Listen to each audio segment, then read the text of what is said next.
Fue la fortaleza más poderosa jamás construida, pero el muro atlántico cayó en horas. ¿Por qué fracasó? Hoy te cuento la verdad.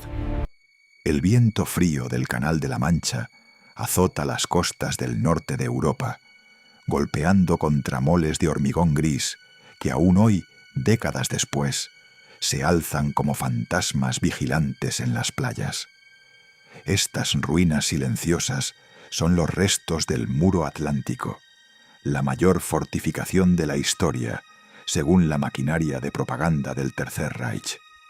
Un escudo impenetrable de acero, minas y concreto, diseñado para repeler cualquier intento de invasión aliada. Durante años, a los ciudadanos del imperio se les vendió una ilusión reconfortante. Mientras las ciudades ardían bajo los bombardeos nocturnos y el frente oriental devoraba a millones de jóvenes, el flanco occidental era un refugio inexpugnable, una fortaleza absoluta. Pero detrás de las imponentes fotografías de revistas y los discursos grandilocuentes transmitidos por radio, se ocultaba una verdad mucho más oscura y frágil. El Muro Atlántico no era el triunfo de la ingeniería militar que el dictador proclamaba. Era, en realidad, el mayor monumento a la paranoia jamás construido. Un proyecto colosal que nació del miedo al colapso y que desde el primer vertido de cemento estaba condenado al fracaso. Para entender por qué esta barrera titánica se desmoronó en cuestión de horas, aquel fatídico 6 de junio, debemos retroceder a sus oscuros cimientos. A finales de 1941, el Mando Supremo en Berlín se dio cuenta de una realidad matemática aterradora. La guerra relámpago había terminado. El Reich estaba atrapado en un conflicto de desgaste, luchando en múltiples frentes. La orden fue tajante. Europa debía convertirse en una fortaleza. Así nació la Directiva 51, el documento que dio inicio a la construcción del Muro Atlántico. El encargado de materializar esta locura fue la organización Todt, un monstruo burocrático de la ingeniería civil y militar. La escala del proyecto desafiaba cualquier precedente humano. Se requerían millones de toneladas de hormigón armado y acero puro para fundir los búnkeres, las posiciones de artillería y los nidos de ametralladoras. Sin embargo, Alemania ya no tenía mano de obra. Sus hombres estaban en las trincheras, congelándose en las estepas del este o ardiendo en el norte de África. La solución del régimen fue tan brutal como su arquitectura: la esclavitud a escala industrial. A lo largo de la costa, desde los fiordos helados del Círculo Polar Ártico en Noruega hasta la cálida frontera con España, se desplegó un ejército de sombras. Más de 1 millón de trabajadores forzados, prisioneros de guerra y civiles reclutados bajo amenaza de muerte en Francia, Bélgica y Holanda, fueron obligados a cavar, cargar y verter cemento hasta la extenuación. Trabajaban en turnos interminables, bajo condiciones inhumanas, observados de cerca por guardias armados. Los accidentes eran cotidianos y mortales. Miles de hombres dejaron su último aliento entre los encofrados, sus cuerpos literalmente absorbidos por las estructuras que estaban obligados a construir. Cada metro cúbico de este muro colosal estaba amasado con sangre, sudor y terror. Las fortificaciones no solo eran estructuras militares, eran inmensas tumbas de hormigón. A pesar del inmenso costo humano y material, el Muro Atlántico se enfrentaba a un enemigo invencible que ningún general podía derrotar: la geografía. El Mando Supremo exigía defender una línea costera de casi 5.000 kilómetros de longitud. Cualquier estratega militar sabe que el que defiende todo no defiende nada. Era físicamente imposible construir una barrera sólida y continua a lo largo de semejante extensión. El muro, en realidad, nunca fue un muro. Era una cadena de puntos fuertes, una serie de fortificaciones concentradas alrededor de los puertos principales como Cherburgo, Calais o Le Havre, dejando entre ellos enormes brechas de playas abiertas, defendidas únicamente por trincheras dispersas y campos de minas inacabados. La propaganda, dirigida por Joseph Goebbels, ocultó cuidadosamente estos vacíos. Los equipos de filmación del régimen solo grababan las imponentes baterías costeras de Pas-de-Calais, donde cañones gigantescos apuntaban amenazantes hacia los acantilados de Inglaterra. Se mostraba a soldados sonrientes y confiados, escudados tras paredes de 2 metros de espesor. Pero el alto mando sabía que era una fachada. El muro atlántico era como un huevo, duro por fuera, pero completamente hueco por dentro. Si el enemigo lograba romper esa fina y frágil cáscara costera, no habría nada detrás para detener su avance hacia el corazón de Alemania. El engaño se mantuvo hasta finales de 1943, cuando la marea de la guerra ya se había vuelto irreversiblemente en contra del eje. Fue entonces cuando el dictador, desesperado por asegurar el oeste, envió a su comandante más famoso, el Zorro del Desierto, para que inspeccionara las defensas. Erwin Rommel, un veterano endurecido por el sol y la escasez del norte de África, llegó a la costa de Francia esperando encontrar la mítica fortaleza inexpugnable. Lo que descubrió durante sus inspecciones matutinas en las playas barridas por el viento y la lluvia lo dejó helado. Rommel caminó por las dunas, examinó los mapas y observó los búnkeres a medio terminar. Vio cañones oxidados capturados a los franceses y rusos, que no tenían munición suficiente. Vio a tropas de segunda línea, hombres demasiado viejos o demasiado jóvenes para luchar en el este, que sufrían de mala nutrición y peor moral. El legendario mariscal no tardó en comprender la magnitud de la mentira. En un informe devastador, enviado directamente a Berlín, su conclusión fue amarga y directa. El muro atlántico era una farsa grandilocuente, un engaño monumental que en su estado actual no resistiría más de unos pocos días ante una invasión aliada decidida. La llegada de Rommel cambió el ritmo de las construcciones. La desesperación se transformó en una actividad frenética. Pero con el reloj avanzando inexorablemente hacia la primavera de 1944 y los cielos dominados cada vez más por la aviación aliada, el Zorro del Desierto se dio cuenta de que no bastaría con verter más cemento. Tenía que sembrar las playas con la muerte. Las decisiones que tomaría en los meses siguientes definirían el destino de Europa, pero también desatarían una guerra interna dentro del propio alto mando alemán. Una guerra de egos, doctrinas y paranoias que sentenciaría al muro atlántico antes de que se disparara la primera bala aliada. Erwin Rommel no era un hombre de oficina.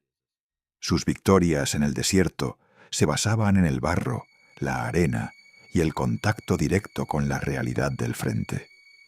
Por eso, cuando asumió el mando de las defensas en el oeste, su primera orden fue salir de los despachos de París y bajar a las arenas de Normandía.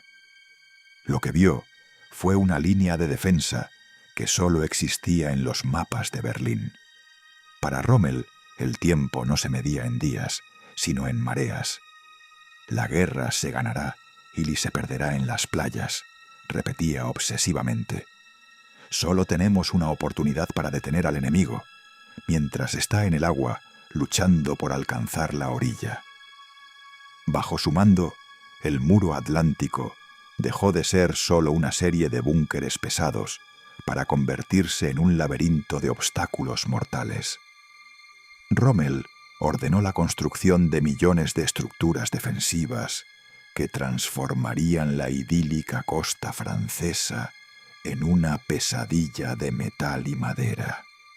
Surgieron los llamados erizos checos, vigas de acero soldadas en ángulos rectos, capaces de destripar el casco de cualquier barca de desembarco. Aparecieron las puertas belgas, pesadas rejillas de hierro, diseñadas para detener tanques en la orilla. Pero la obsesión de Rommel no se detuvo ahí. Introdujo los Gembalken, troncos de madera inclinados hacia el mar, coronados con minas antitanque que estallaban al menor contacto con una proa aliada. Su objetivo era crear una zona de muerte tan densa que ningún soldado pudiera poner un pie en tierra sin saltar por los aires. A esta franja de destrucción la llamó los Jardines del Diablo. En pocos meses, sus tropas colocaron más de 6 millones de minas a lo largo de la costa. Pero incluso este esfuerzo titánico escondía una debilidad estructural: la escasez. Rommel había pedido 50 millones de minas. Solo recibió una fracción. El muro seguía siendo, en gran medida, una obra inacabada, un farol monumental en una partida de póker mundial. Mientras los soldados sudaban instalando obstáculos bajo la lluvia, en los lujosos cuarteles generales de la Francia ocupada, se libraba una batalla mucho más peligrosa: la batalla de los egos.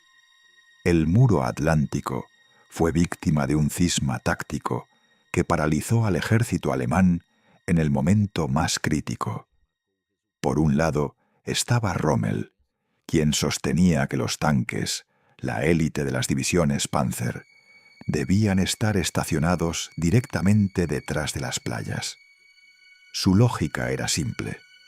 Si los aliados lograban establecer una cabeza de playa, la superioridad aérea enemiga destruiría cualquier refuerzo que intentara llegar desde el interior. Por el otro lado estaba el veterano mariscal de campo Gerd von Rundstedt, un aristócrata de la vieja escuela prusiana que despreciaba el activismo de Rommel. Rundstedt creía en la doctrina clásica: dejar que el enemigo desembarque, que se estire y se debilite, para luego lanzar un contraataque masivo con los tanques concentrados en una reserva central cerca de París. Para Rundstedt, el muro atlántico era solo una línea de demora, no la muralla definitiva. Esta división de opiniones creó una parálisis fatal. Ninguno de los dos comandantes tenía el control total. En su infinita paranoia, el dictador en Berlín decidió dividir las fuerzas.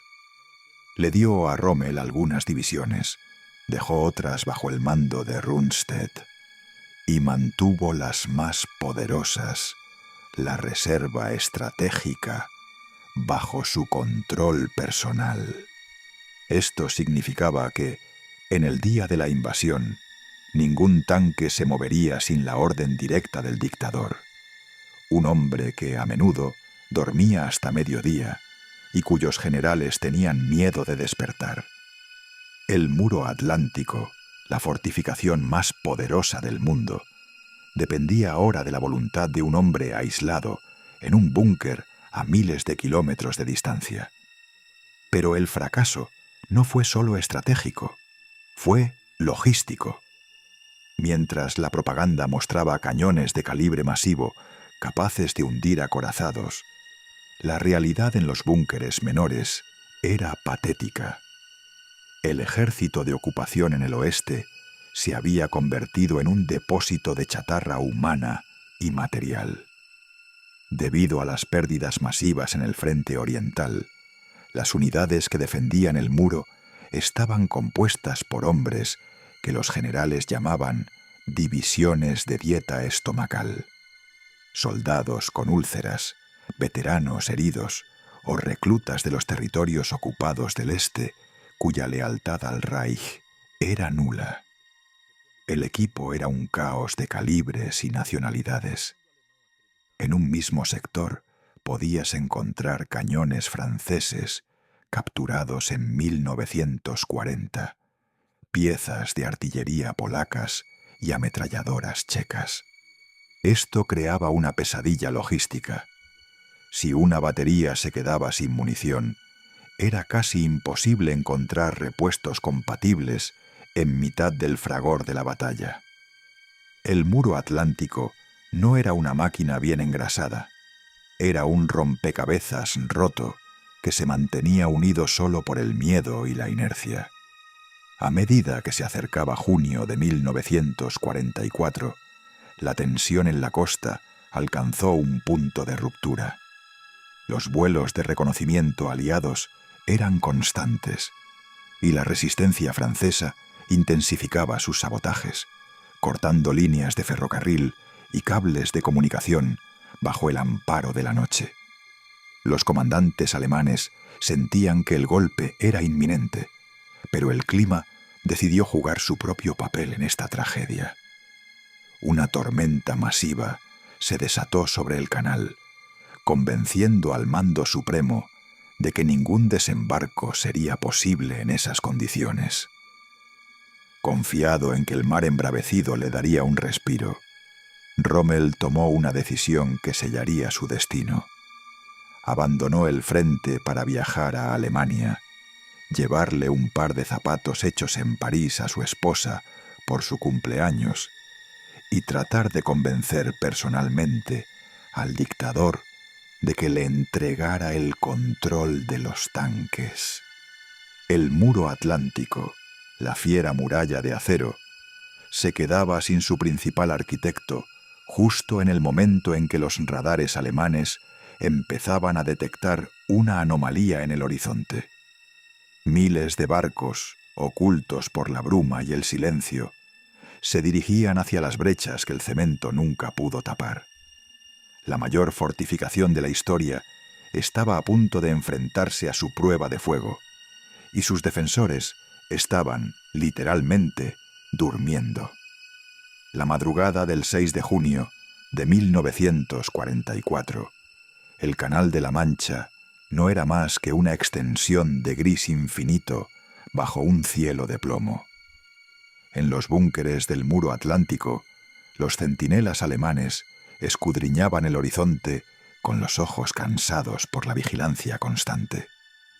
Muchos creían que el mal tiempo los protegía. Después de todo, ¿quién sería lo suficientemente loco como para lanzar una flota a través de semejante marejada?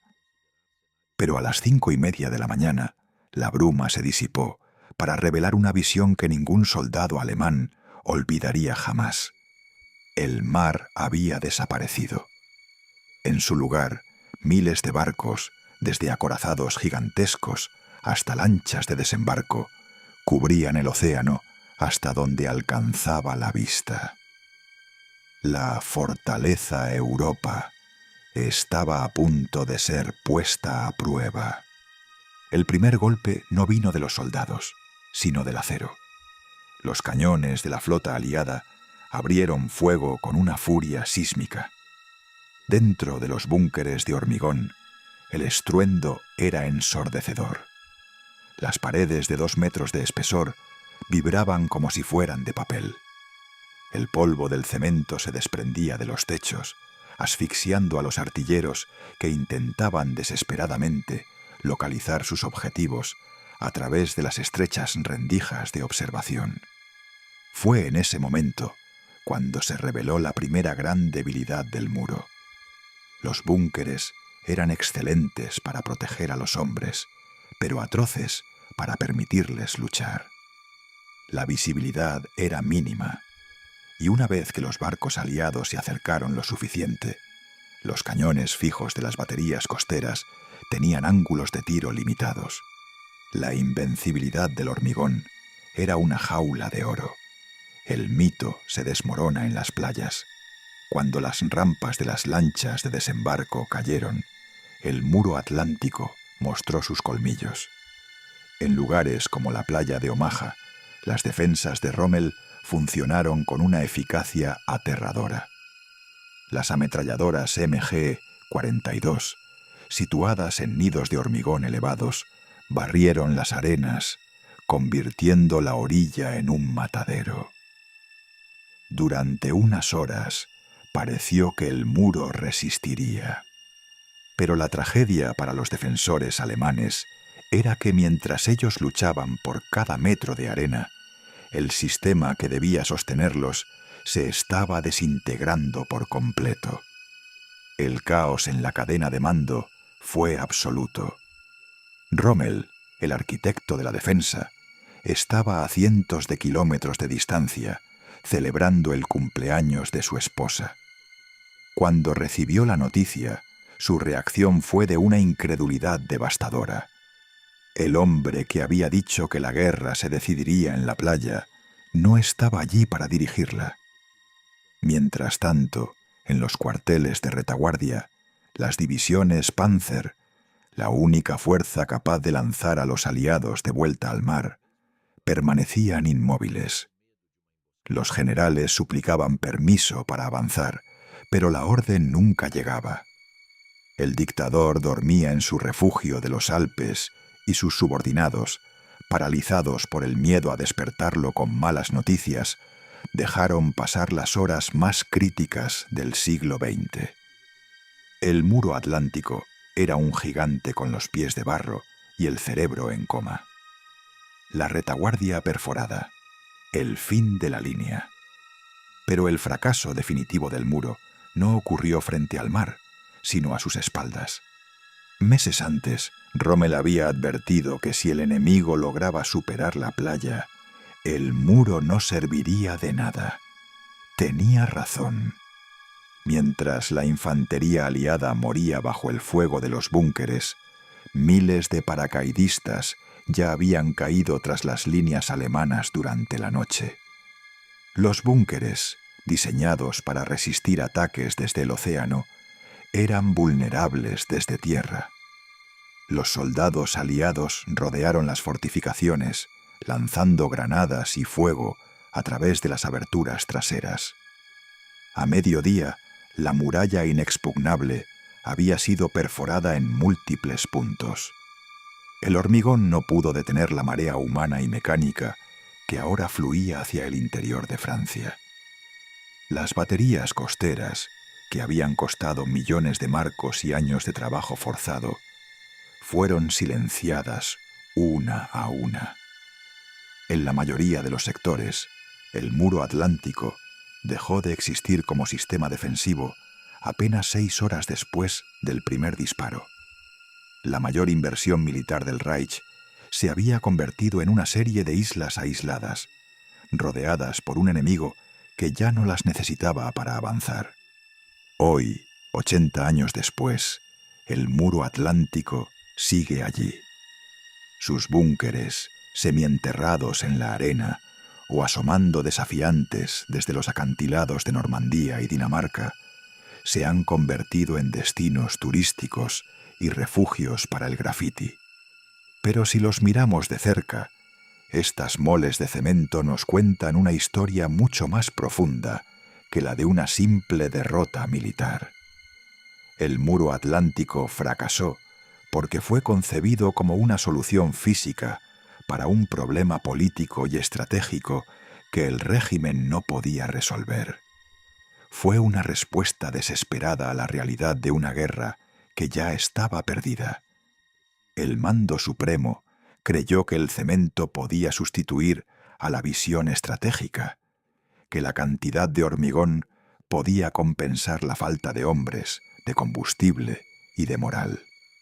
Construyeron una cáscara para proteger un imperio que ya se estaba pudriendo desde dentro.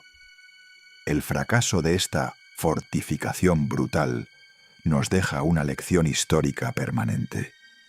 Ninguna muralla, por muy alta o gruesa que sea, puede salvar a un sistema basado en la paranoia, la esclavitud y el engaño.